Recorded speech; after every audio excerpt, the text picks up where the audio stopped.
The legacy of Benazir Bhutto. To understand Benazir, first we need to understand where she came from. Her dad was a prime minister, and while in office, he was arrested and he was sentenced to be executed. Benazir and her mom fought to try to get support for him and help him to avoid this, but eventually he was executed. And even though he had told his wife and Benazir to leave the country to be safer, they decided to stay and they were arrested. They were placed under in prison for 6 months, and after that they were on house arrest for 6 more months. After that, they were allowed to leave the country. So while outside of the country, she got power of the her father's party, the Pakistan People's Party (PPP), and worked to get back and run for office. She studied in Radcliffe College, University of Oxford, and in Harvard University and majored in comparative government there. And here's a timeline of her life, and we can see that Pakistan was actually a very new country since the split was in 1947, and her dad was the coup happened in 1977. So we see that she came back and ran for office. In 1988, she was elected a prime minister of Pakistan, and her government was dismissed in 1990 by the president under um, charges of incompetence and corruption. Now, since Pakistan has a prime minister and a president, what happened is that she had a president from an opposing party that had the support of all the military. So there was always this power struggle because she didn't have the support of the military, and even being a prime minister, she had those constraints. So her government was dismissed by 1990, and by 1993 she was prime minister again.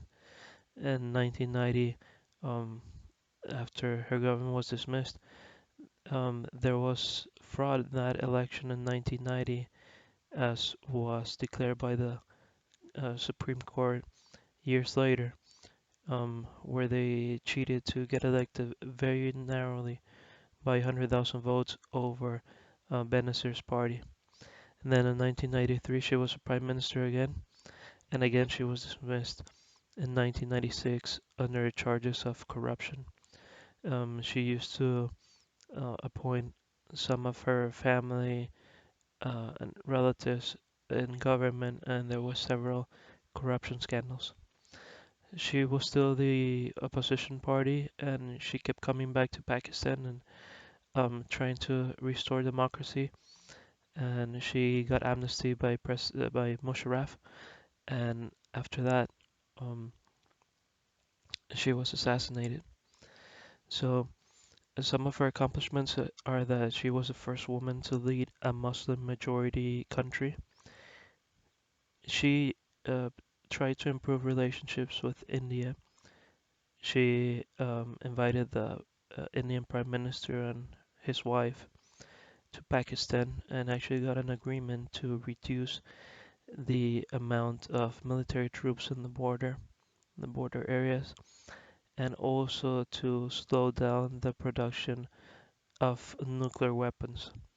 Now, with the nuclear weapons, she had the obstacle that since the government, a big part of the government was against her and didn't really trust her, it was hard for her to get her goal of stopping nuclear development. Even the president and the military hid from her some of the stuff that they were doing, so she had to find out, for example, through the US, through the CIA on a United States trip, what was going on. In her second term, then she had um, stronger approach, and she even had some oversight, made it so there would be oversight on the all the nuclear facilities because they have nuclear power for energy. And what they were doing is that they were enriching the nuclear fuel for weapons. For women's rights, well, that was one of her main things. She would defend women and their rights.